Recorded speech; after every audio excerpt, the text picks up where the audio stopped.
क्योंकि सेवा का फल हमेशा ही बहुत अच्छा होता है, और वो भी गुरुद्वारा में आके, संत के पास आके अथवा आश्रम में आके इतनी सेवा का अवसर मिलता है तो वो बहुत कीमती है, बहुत कीमती। इसके द्वारा तुम्हारा मन निर्मल होएगा।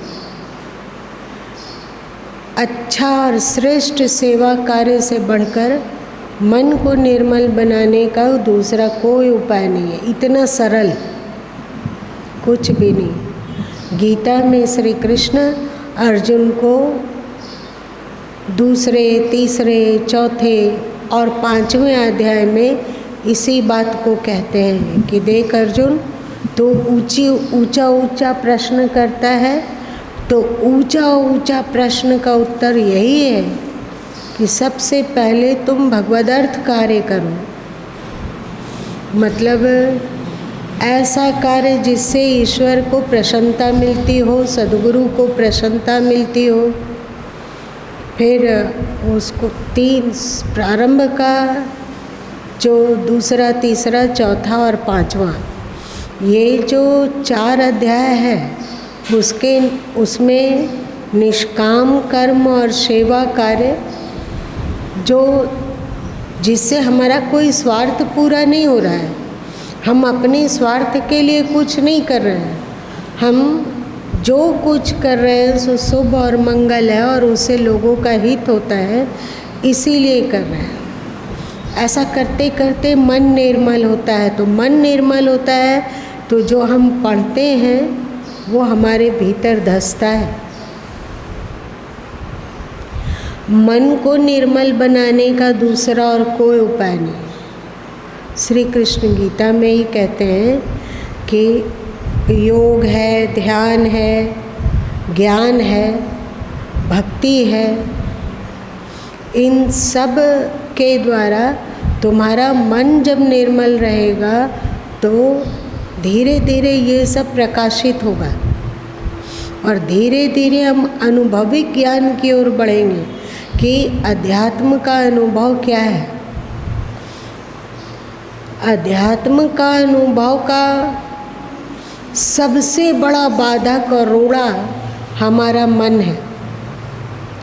और जब सद्गुरु के अथवा संत के शरण में आते हैं तो हम लोगों के मन में जो जो गंदगियाँ छुपी हुई है, गलतियाँ छुपी हुई है, दोष दुर्गुण छुपे हुए हैं, जो कि हम लोग को पता नहीं चलता है।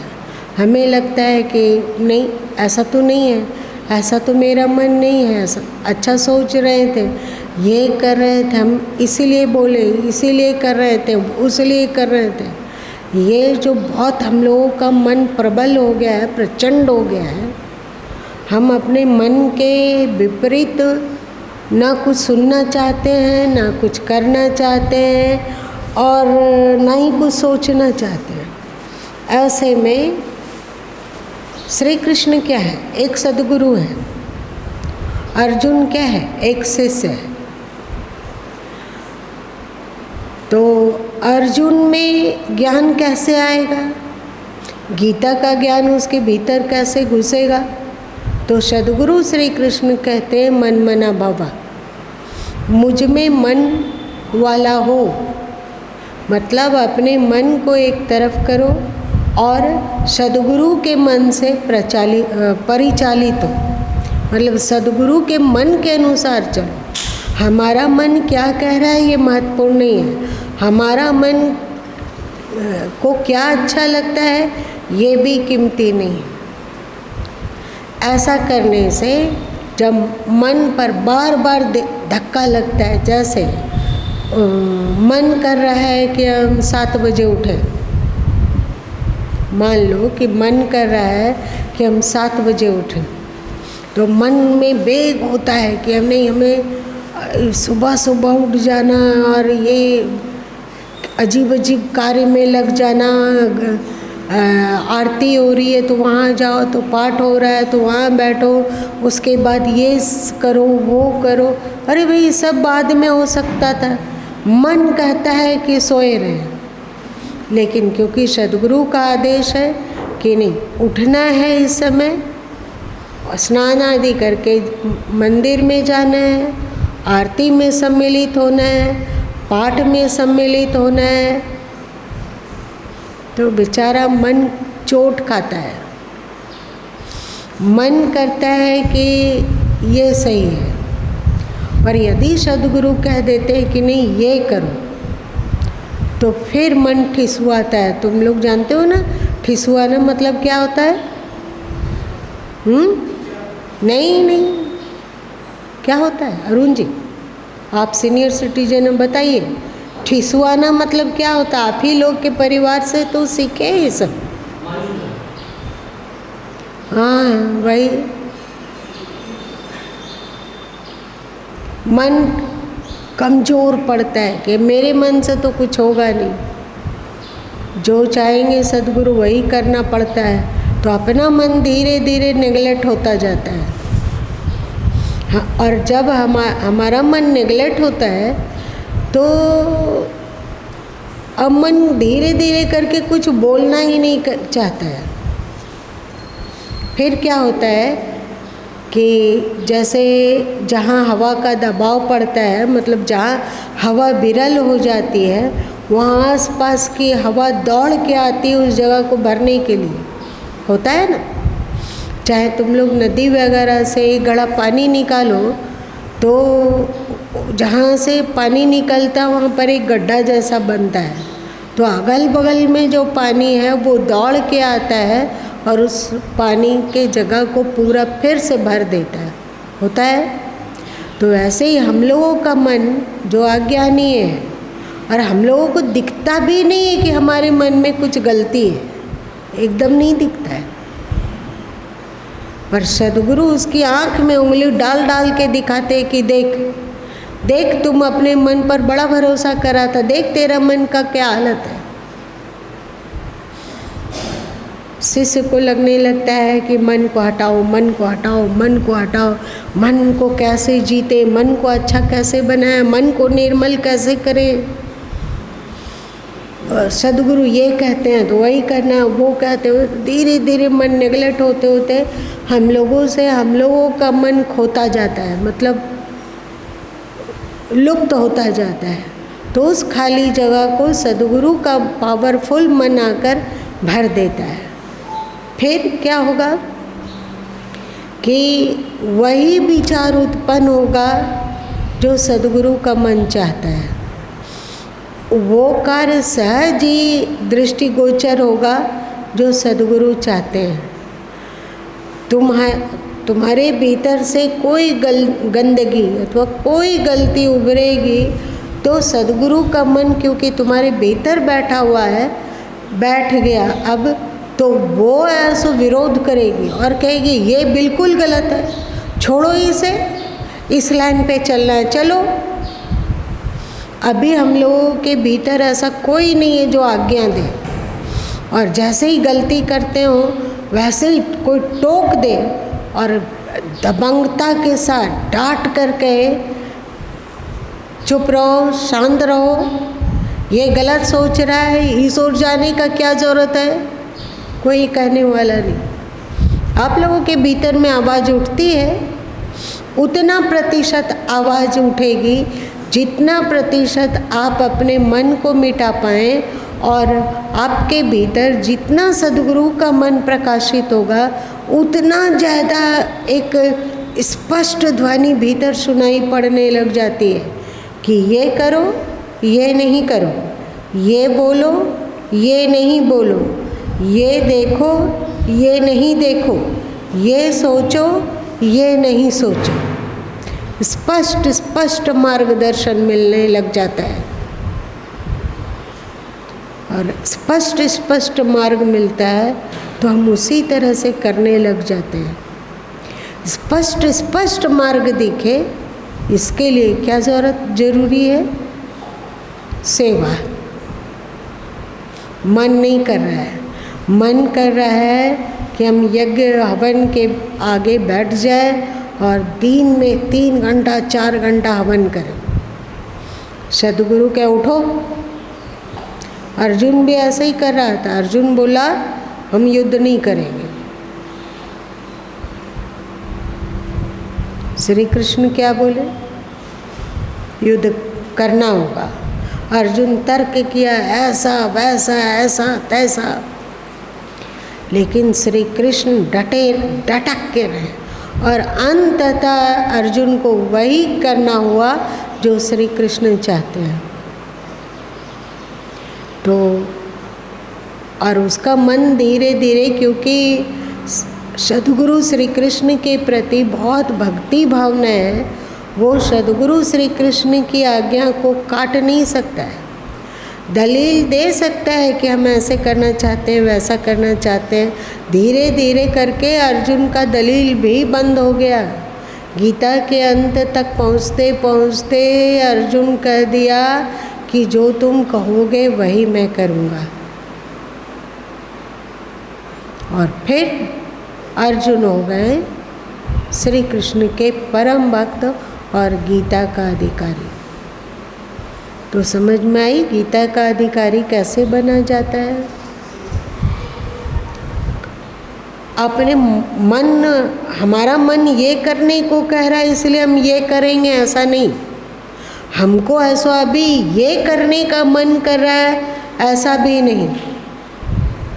सद्गुरु ने इशारा दिया है कि इस तरह का कार्य होना चाहिए, तो उसी तरह का कार्य होगा और उनके शर्त के अनुसार होगा, मेरे शर्त के अनुसार नहीं। सोचो, तुम्हारी माँ यदि कहे कि हम रोटी बनाएंगे, रोज़ हम बनाते हैं खाना और सब कोई बैठ के खाता है, अपनी इच्छा से लोग जागता है, अपनी इच्छा से लोग सोता है, अपनी इच्छा से घूमता फिरता है, अपनी इच्छा से मोबाइलबाजी करता है, अपनी इच्छा से मनुमुखी जैसा करता है, तो हम सबके नौकर हैं क्या? हम भी, हमको जब मन करेगा तब रोटी बनाएंगे। अभी मन नहीं है तो कब मन कर रहा है? मन करेगा कि रात में एकदम शांति रहती है, निस्तब्ध रहता है, तो हम उसी समय रोटी बनाएंगे। तुम लोग क्या करोगे? क्या करोगे? हाँ, क्या करोगे? नहीं, करना होगा ना, करना होगा, ये करना होगा। यही है, तुम अभी, क्योंकि सद्गुरु का मन तुम्हारे में प्रकाशित थोड़ा सा भी नहीं है, इसलिए इसका उत्तर नहीं सूझा, वैसे सूझ जाता है। क्या करेंगे कि माँ गलती हो गई, आप जैसे आप बोलेंगे कि नहीं सुबह भी मोबाइलबाजी नहीं करना है, तो वही करेंगे। आप कहोगे कि नहीं सुबह इतना मुझे उठना है, तो बस हम उठेंगे, समय से सब कार्य करेंगे। प्लीज़ माँ आप भी समय से कार्य कीजिए, कहेंगे कि नहीं? के दिन बाजार का खाएंगे? केवल मनमानी करना आप ही को नहीं आता है, माँ लोग को भी आता है, गुरु लोग को भी आता है। और जब से लोग उनके इशारे को नहीं समझ पाते हैं, तो सद्गुरु भी मनमानी करके दिखाने लग जाते हैं। 4 दिन में शिष्यों का होश गुम हो जाता है। 4 दिन में गुम। जैसे अभी है कि अभी बज रहा है 8:10 होने वाला है, और हमारा मन किया है कि गुरु माँ तो थोड़ा देर से बैठते हैं, तो देर से भी जाएंगे तो चलेगा। मनमानी किए ना, तो गुरु क्या करना शुरू करेंगे कि उनको बैठने का 8 बजे, 7:30 में सत्संग शुरू हो रहा है, तो अब वो 7 बजे, अथवा उनकी मर्जी होगी तो दोपहर में आके यहाँ बैठेंगे। सरकार प्रभु हमेशा कहा करते थे, जैसी तेरी फाफड़ को दो तैसी हींग हमारी। पहले के समय में पैसा रुपया नहीं होता था, अनाज दिया करते थे। हम साबुन ले रहे हैं, पानी ये ले रहे हैं, तेल ले रहे हैं, तो उसके बदले में वस्तु के द्वारा विनिमय होता था ना। तो वे लोग क्या करते थे कि ये वस्तु लेके आए कि ये वस्तु लगभग इतने की है और इतने कीमत की, हमको ये सामान लेना है। वैसे तो सरकार प्रभु कहा करते थे कि एक बार एक व्यक्ति फाफड़, कोदो एक तरह का अनाज होता है। फाफड़ मतलब घून लगा हुआ, तो वो घून लगा हुआ अनाज को लेके आया और बोला कि आज इसके बदले में हमको इतना चाहिए। तो वो दुकानदार बोला बहुत अच्छी बात है, उसको हींग चाहिए था। तो उठाए कागज़ और हींग को उस कागज़ में थोड़ा सा घस दिए और हींग को उठा के रख दिए और फिर पुड़िया बांध के और उस जो लेने आया था हींग उसको दे दिए। तो व्यक्ति चिल्लाया कि ये हींग है, आप कागज़ पकड़ा रहे हो तो ये हींग है। तो दुकानदार बोला जैसे तेरे पापड़ को दो तैसी हींग हमारी है। जैसे तुम्हारा ये घुन खाया हुआ कोदो लेके आए हो तो तुम अपनी इच्छा से किए, तो हम भी तो दे रहे, हींग है, देख लो सूंघ कर, कागज़ को सूंघ के देखो। तो शिष्य की सुधार के लिए शिष्य के भीतर उसका मन धीरे धीरे अपना जगह छोड़े और वहाँ सद्गुरु का मन बैठ सके, इसके लिए वे भी मनमाना कर सकते हैं।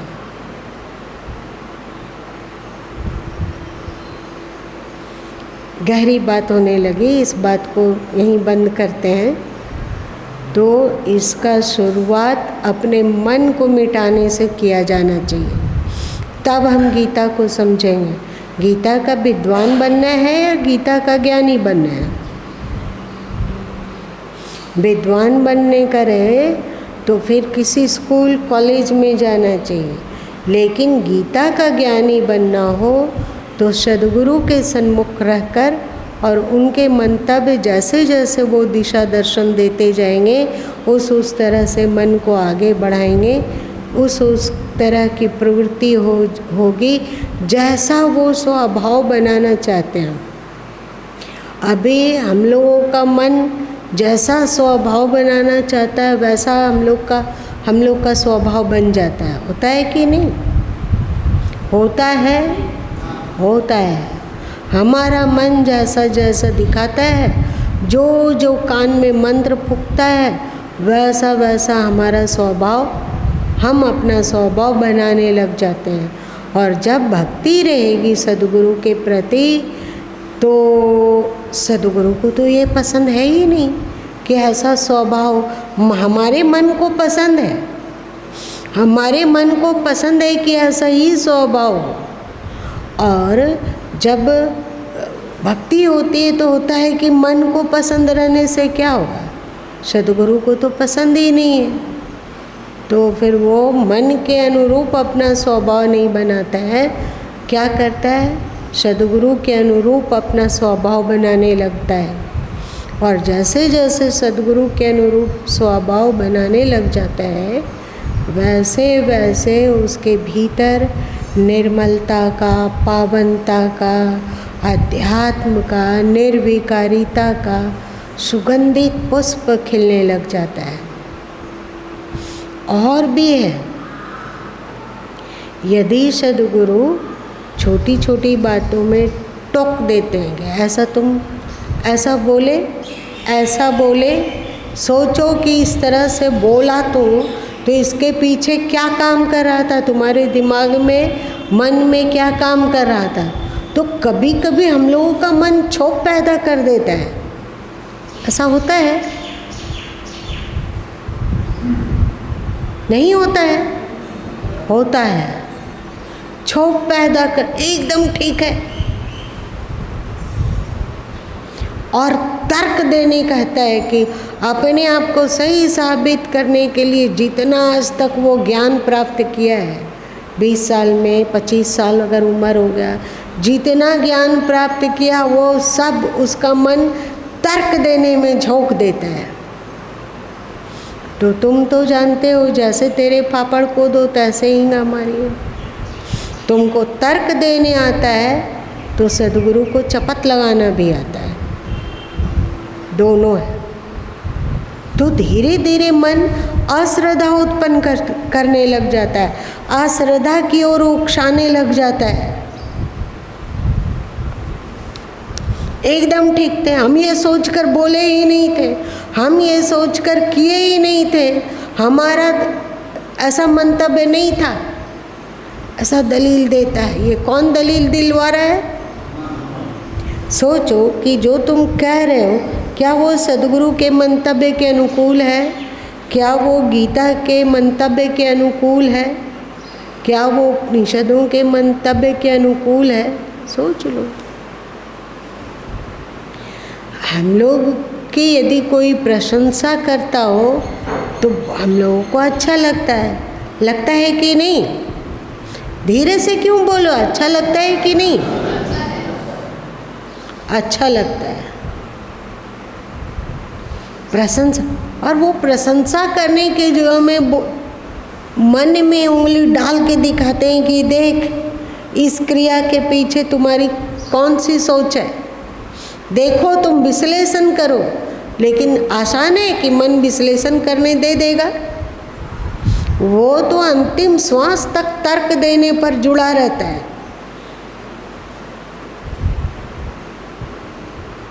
यस या नो।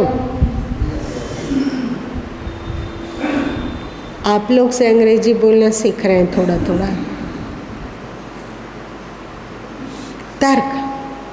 तर्क के द्वारा हम लोगों के भीतर जो अनगढ़ मन है, तर्क के द्वारा अपने को सही और सदगुरु को दोषी। आप गलत हैं, आपकी सोच गलत है, आपका मंतव्य गलत है, दोष आप में है, हम में नहीं। हम तो ये सोचा, हम ये सोचे, हम ये सोचे, हम ये सोचे, हम ये सोचे, हम तो सोच ही रहे थे। जैसे मान लो कि यहाँ पर कोई झाड़ू लगाया और बीच में ही कचरा हो, और सबसे पहले प्रकाश आ गया इस हॉल में, देखा कचरा है, आगे बढ़ गया। तब तक गुरु माँ आ गए। एक उदाहरण दे रहे हैं, पूछे कि ये कचरा कैसे है और तुम यही हो, दिखता नहीं है तुमको ये कचरा, उठाओ इसको। तो क्या हमारा मन कहेगा?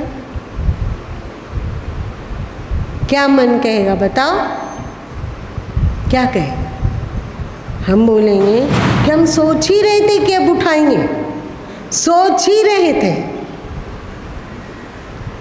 सोच रहे थे कि अभी जरा पानी प्यास लग गई थी इसीलिए उधर चले जा रहे थे, पानी पी के आते और उठा देते, जबकि मन जानता है कि नहीं उठाता, पर अपने को सही साबित कर दिए और सदगुरु को क्या बना दिए?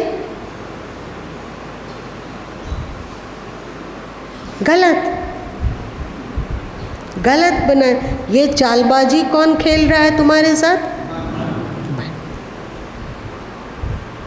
गुरु माँ भी कभी शिष्य रहे हैं, गुरु माँ शिष्य रहे हैं कभी। आप लोग देखे हैं अरुण जी? देखे हैं? गुरु माँ को शिष्य रूप में देखे हैं?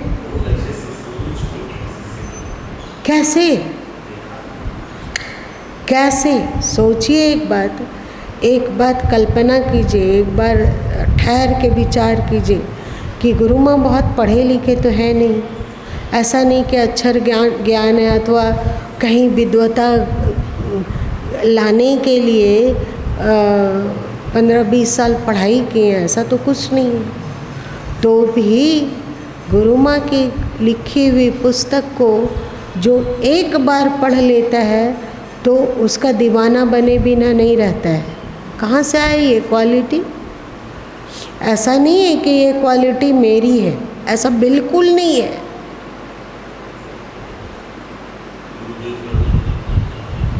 ऐसा बिल्कुल नहीं। ये क्वालिटी आई भक्ति से, ये क्वालिटी आई, सरकार को ये नहीं पसंद। हो गया। और एक बात, जिंदगी में याद नहीं आती है कि कभी गुरु माँ ने अपने गुरु से मिथ्या वचन बोला हो, मतलब झूठ बोला हो। एक बार भी, एक बार की केवल याद है जो तुम लोगों को बतलाते हैं कि एक बार बुखार लगा था तो डॉक्टरों ने दवा दिया, उसको खाने से बहुत नींद आती थी, बहुत। यदि भोजन करने बैठा हुआ है तो हाथ में कौर रह जाता था, मुंह का भोजन मुंह में, हाथ का कौर हाथ में, और सो गए।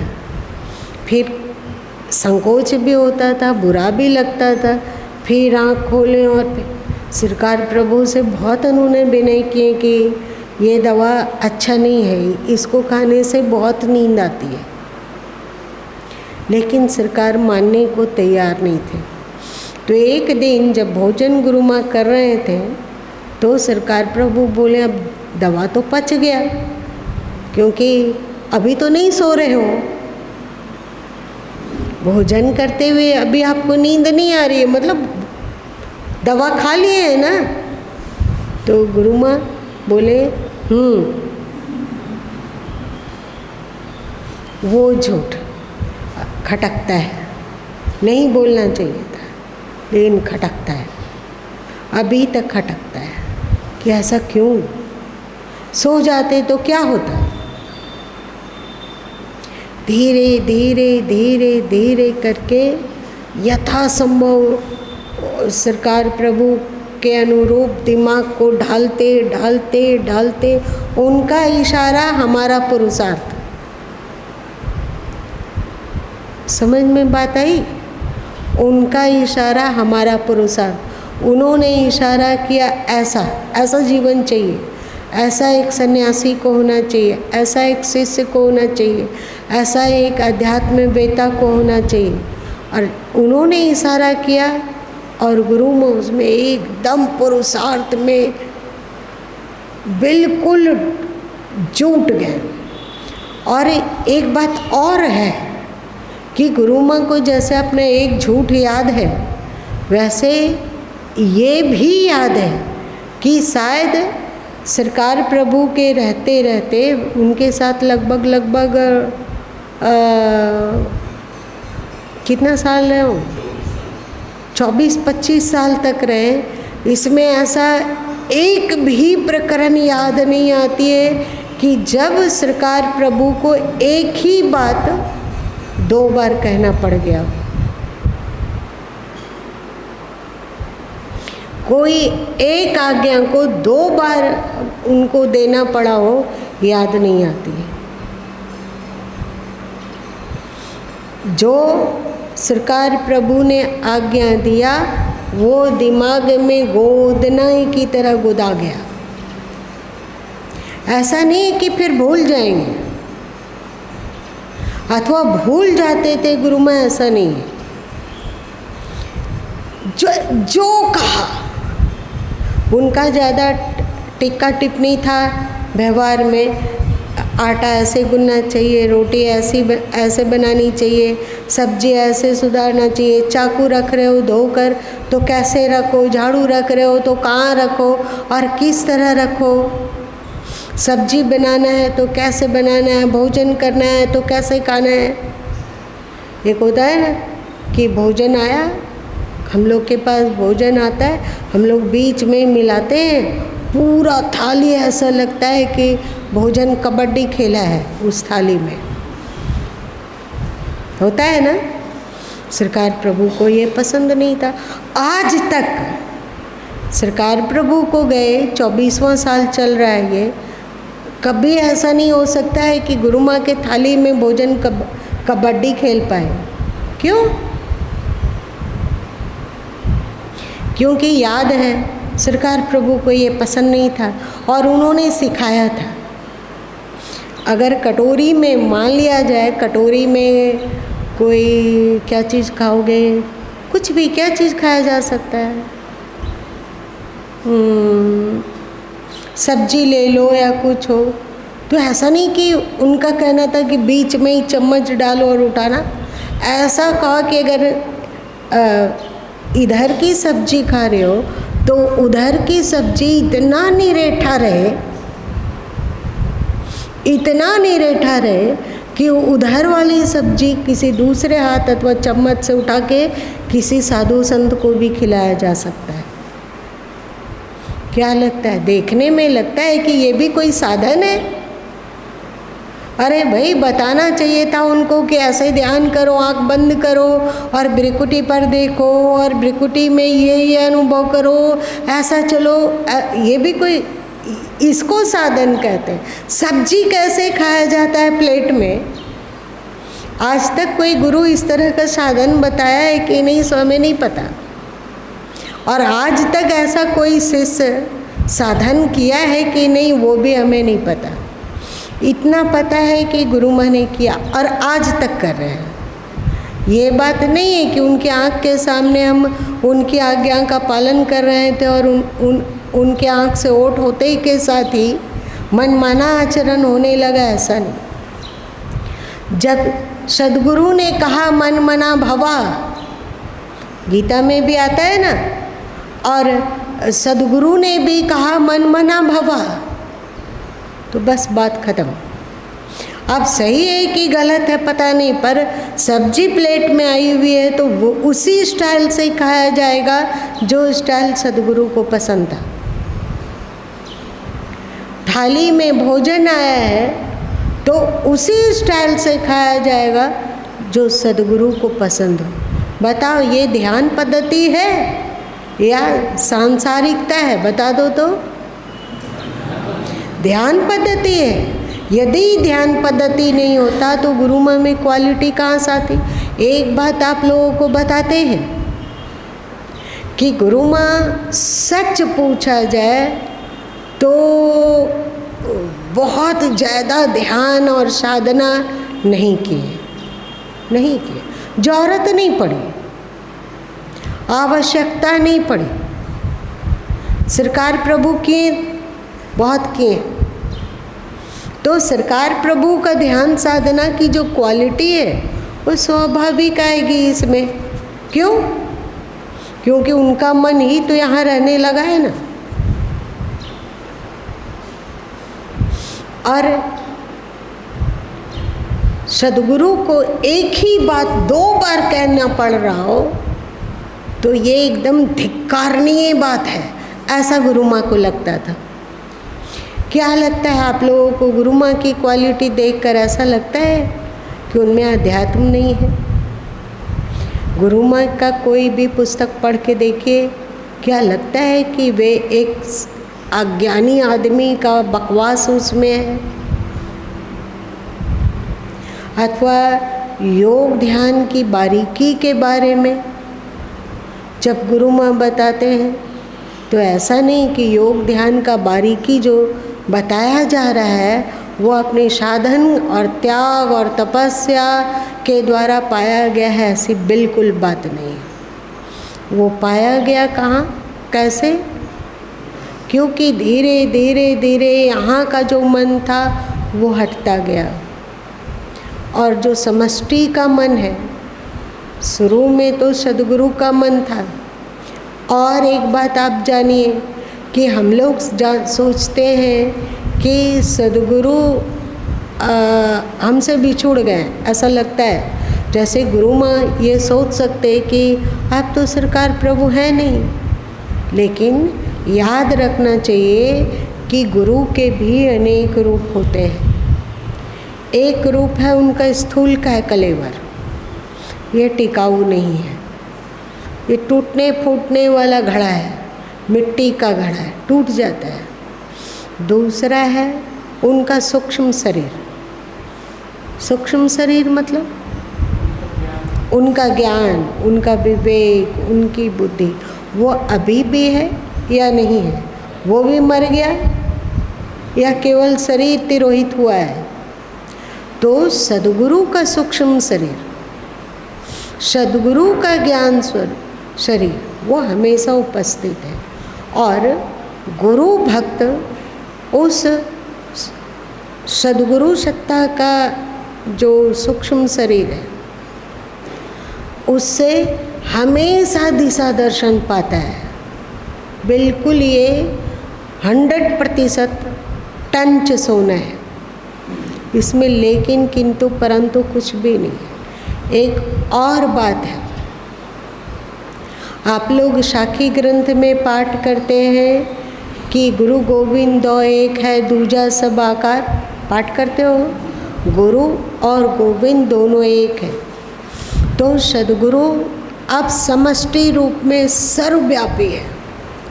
सद्गुरु ही तो हैं जिनके प्रति भक्ति है, वे समष्टि रूप से विस्तारित है और सर्वव्यापी है। और उस समष्टि सद्गुरु का एहसास और अनुभूति ये सतत बने रहने पर बिल्कुल कल्प हो जाता है। कायाकल्प वो समष्टि हमारे सद्गुरु हैं। सद्गुरु का समष्टि रूप परमात्मा है और परमात्मा का व्यष्टि रूप सद्गुरु है।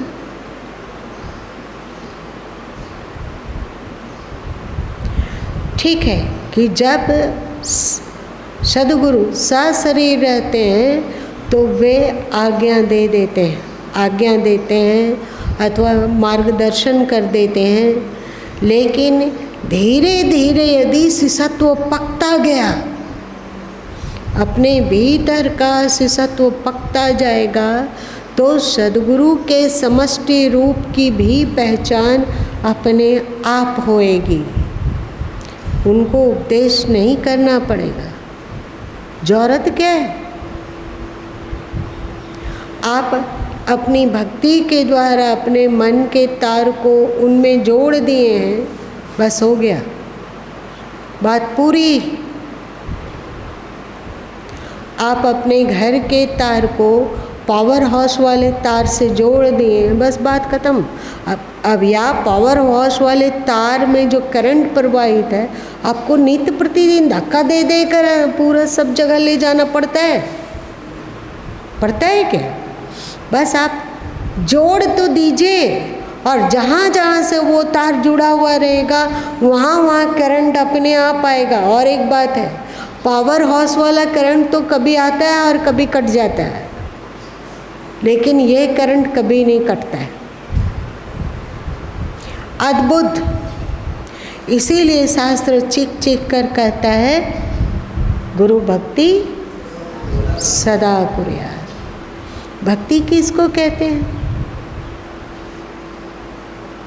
अपने मन का दान कर देना भक्ति है। तुम शरीर अपने पास रखो, वो बहुत कीमती नहीं है।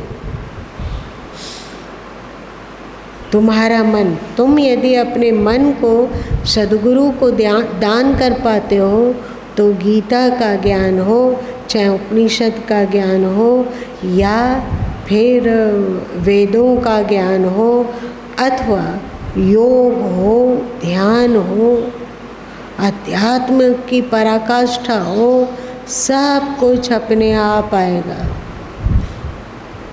सब कुछ सहजे सहजे होएगा।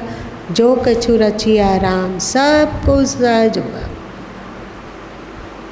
मन को दान करना। आप ये क्यों बोल रहे हैं? आप बोलिए कि आपको हम कितना पैसा ला दें, अभी आपका कार्यक्रम है, बता दीजिए कितना पैसा बंदगी करना है। आप बताइए, अभी आम का मौसम है, ला दें आपके लिए 10 kg आम, वो सब बोलिए ना। आप कहिए आपका पादुका 1-2 जोड़ा हमें भी खरीदने का मौका दीजिए। ये बाद की बात, इसको किनारे करो। अभी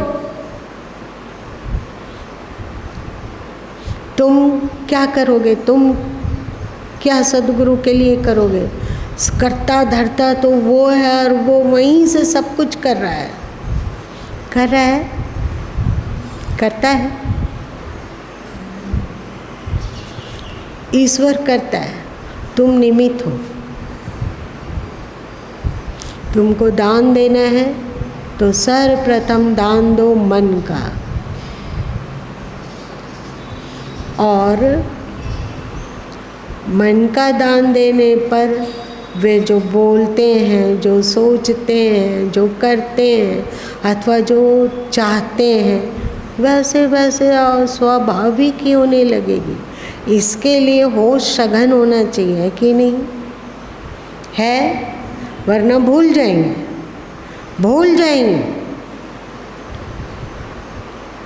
और भूल जाएंगे तो फिर उल्टे पुल्टे काम होने लगेगा। क्या लगता है आप लोगों को, गुरु माँ में होश सघन है या नहीं है? हिम्मत करके बोलो, ना हो तो बता दो। दूसरों की तुलना में बहुत अधिक होश है। और ये होश आया कहाँ से? ये मत सोचो कि आप इसको एक दिन में प्राप्त कर लिया जाता है, ऐसा नहीं। इसकी साधना बचपन से प्रारंभ हुई, जब सरकार प्रभु नहीं आए थे जीवन में। तो उस समय क्योंकि विष्णु जी से प्रेम था, तो उनको क्या पसंद आएगा, उनको क्या पसंद आएगा। हाँ, एक चीज़ जिद करते थे, एक चीज़ हट करते थे, वो था दर्शन। ऐसा करो कुछ, कोई बताओ क्या करें कि जब पुकारे तब तुम उपस्थित रहो। और यदि वे उपस्थित नहीं होते थे तो गुरु माँ का नाटक चाटक शुरू हो जाता था। बिल्कुल एक पागलपन का दौरा पड़ने लग जाता था। कि अच्छा था कि उस समय लोग आज की तरह मेडिकल साइंस एडवांस नहीं था, वरना माँ बाप तो उठा के पकड़ के किसी साइकियाट्रिस्ट डॉक्टर के पास ले गए होते। ये क्या मतलब होता है, ये क्या है? चुप है। उस समय उन पसंद क्या है?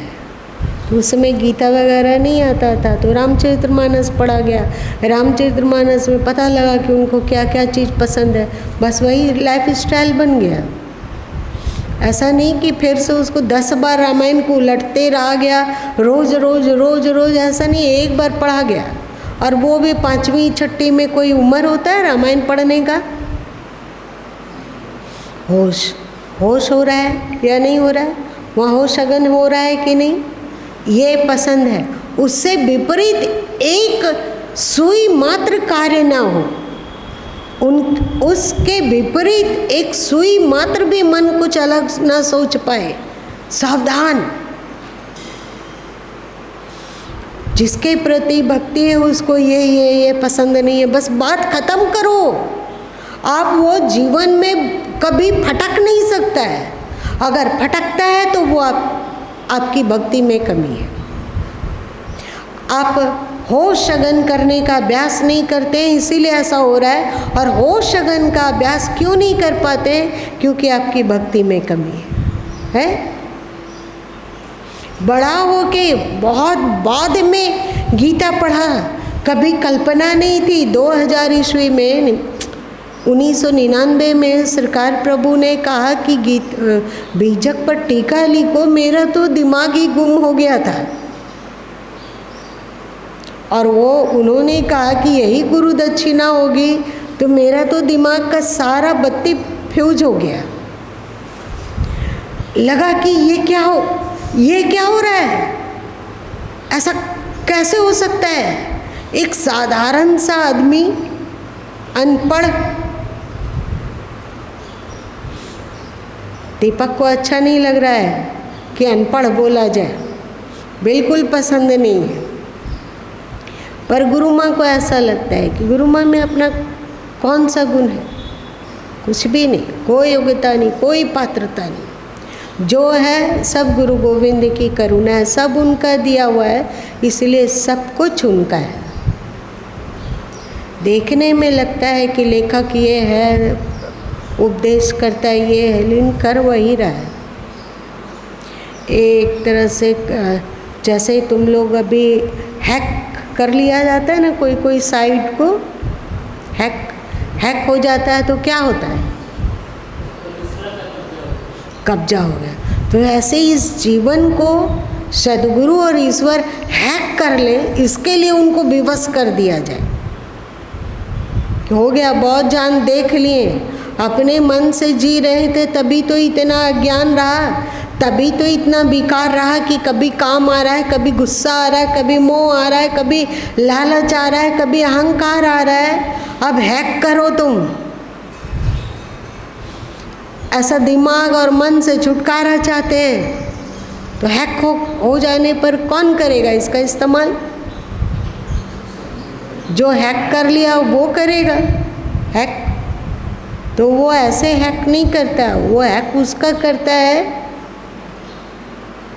जो भक्तिवंतति नीचहु प्राणी मोहि प्राण प्रिय असमम वाणी। भक्तिवान होने पर, उनके आज्ञा का अनुसरण करने पर, उनके अनुरूप अपने आप को ढाल लेने पर हम लोगों की भक्ति पुष्ट होती जाती है। और जब हम लोगों की भक्ति पुष्ट होती है तो हम ईश्वर के सद्गुरु के प्राण प्रिय बन जाते हैं। और जब हम उनके प्राण प्रिय बन जाते हैं तो वे हम लोगों के जीवन, हम लोगों के मन बुद्धि को हैक कर लेते हैं।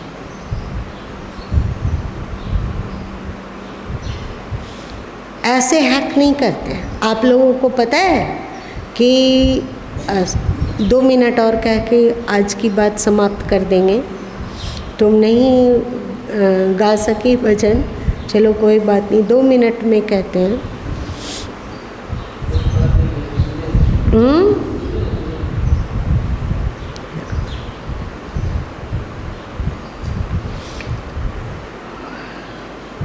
बिना होश के हुए, कोई बोलने वाला तो था नहीं। रामचरितमानस को 5वीं 6वीं में पढ़ा गया, 2री 3री में ध्रुव की कहानी पढ़ी गई, लेकिन कोई टोक नहीं रहा था, कोई खोच नहीं रहा था कि ऐसे चलो, ये करो, फिर गलती क्यों किया, ऐसा गलती क्यों किया। कोई टोकने वाला तो था उस समय? था? कोई नहीं था। लेकिन जान लिया गया, रामचरितमानस को पढ़ के जान लिया गया कि ईश्वर को क्या क्या अच्छा लगता है। उस बालक काल में जो जो समझ में आई उसको बस हो गया। अब जीवन में धारण करने के लिए एकदम एड़ी चोटी एक कर देना। चाहे ध्रुव की पुस्तक पढ़ी गई तो ऐसे भक्ति करो, ऐसे भक्ति करो, कोई खोज रहा था क्या? बस हो गया कि इस मंत्र से ध्रुव को ईश्वर मिले थे तो हम भी उस मंत्र का जाप करेंगे। कोई हमें खोजते थोड़ी रहता था कि तू जाप किया, आज का जाप हुआ कि नहीं तेरा, आज तूने पूरा अपना जाप कर लिया। कोई खोजता था? माँ लोग को पता भी नहीं होता था कि ये करते क्या हैं।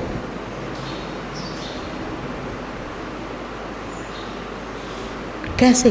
होश, वहीं से होश की साधना शुरू हुई। साधते साधते साधते साधते अनुकूल अनुकूल, उनके अनुकूल, उनके अनुकूल, उनके अनुकूल। ये कभी नहीं हुआ कि वे तो देख नहीं न रहे हैं, वे तो अदृश्य हैं, लुप्त हैं, तो उनके मन के विपरीत भी कर देंगे तो देखने थोड़ी आएंगे। अभी हम लोग का क्या हो जाता है कि जब सद्गुरु के आँख आगे हो तो हम लोग को लगता है कि नहीं वो देख रहे हैं, अभी हम लोग आएंगे, यहाँ सद्गुरु आ गए, आप लोग को पता हो गया कि वे यहाँ हैं, तो आप लोग जल्दी जल्दी अपना दरी वगैरह सीधा करने लगोगे, साफ़ सुथरा करने लगोगे, उसमें कोई धूली गर्दा दिखा तो उसको हटाने लगोगे। क्या ये हम लोगों का स्वभाव है? क्या इसे हमने स्वभाव बना पाया? सुगढ़ता का स्वभाव क्या आ गया? नहीं आया। क्यों नहीं आ रहा है? क्योंकि उतना लगाव नहीं है। लगाव रहेगा, उतना प्रेम रहेगा तो उनको वो पसंद है, बस बात हो गई। ये मेरे जीवन का मंत्र होगा। अब उनको ये पसंद है, बस फिर अपने आप होश रहेगा। आप बताओ, छोटा बच्चा, क्या उसको कहते हैं, नवजात बच्चा, माँ के बगल में सोता है। इतनी बड़ा बच्चा कितना बड़ा रहता है जन्म के समय में, इतनी बड़ा बच्चा, और इतना सुकुमार कि अगर माँ से वो दब जाए तो क्या हो जाएगा, राम नाम सत्य हो जाएगा। माँ को एक आज तक कितनी कहानी पढ़े हैं तो सुने कि माँ और नवजात शिशु एक साथ सो रहे थे, माँ से बच्चा दब गया और रात में ही दम तोड़ दिया। कितनी कहानी सुने हैं इसका, नहीं सुने? क्या, क्यों नहीं सुने? माँ सो रही है, नींद में है, लेकिन फिर भी उसका होश है, उसे होश है कि बगल में बच्चा है, और वो भी बिल्कुल छोटा सा, है ना, बिल्कुल छोटा सा। ये माँ में होश कहाँ से आया? वो अभ्यास करी थी क्या? बचपन से उसके माँ बाप सिखाए हैं क्या कि देख तू बड़ी होगी तो तेरा विवाह होगा, बच्चे आएंगे तो तुम उसके बगल में सोओगी, तो ऐसे सोना, ऐसे करना, नहीं तो बच्चा दब जाएगा। आप लोग अपनी बेटियों को ये सिखाए हैं? नहीं सिखाए। तो लेकिन बेटियों को तो होश आता रहा। क्यों होश रहा? क्योंकि बच्चे के प्रति अथोर प्रेम है कि नहीं? अगर अथोर प्रेम हो तो फिर अपने आप होश आ जाता है, होश रहता ही रहता है। वैसे ही हम लोग होश नहीं रख पा रहे हैं, इसका मतलब साफ है कि हम लोगों को जितना चाहिए प्रेम नहीं है। अभी हम केवल यथोचित व्यवहार कर रहे हैं, व्यवहार करते हैं। भक्ति यदि होगी तो होश रहेगा, होश रहेगा तो उनकी आज्ञा का पालन होगा, उनके अनुसार हम अपने जीवन को बनाएंगे। और जब उनके अनुसार जीवन बनाएंगे और उनके प्रति प्रेम रहेगा तो वो कहेंगे भक्तिवंत अति नीचौ प्राणी मोहि प्राण प्रिय समम बानी। तब हम उनके प्राण प्रिय बन जाएंगे, और जब हम उनके प्राण प्रिय बन जाएंगे तो उनको जो जो अच्छा लगेगा उन गुणों से हम लोगों के हृदय में दीपक जलाकर दीपावली ले आएंगे। मूल में कहाँ आ गए?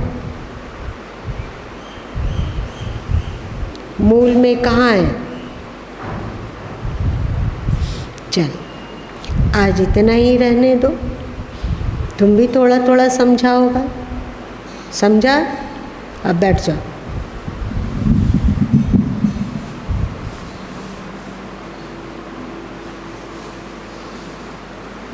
इस तरह का सत्संग ना तुमको कहीं नहीं मिलेगा।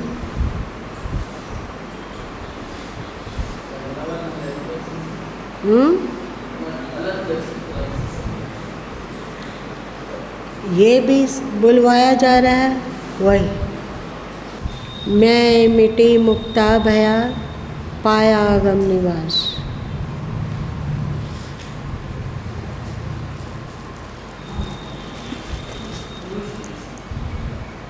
मेरी मेरी जब जाएगी तब आवेगी और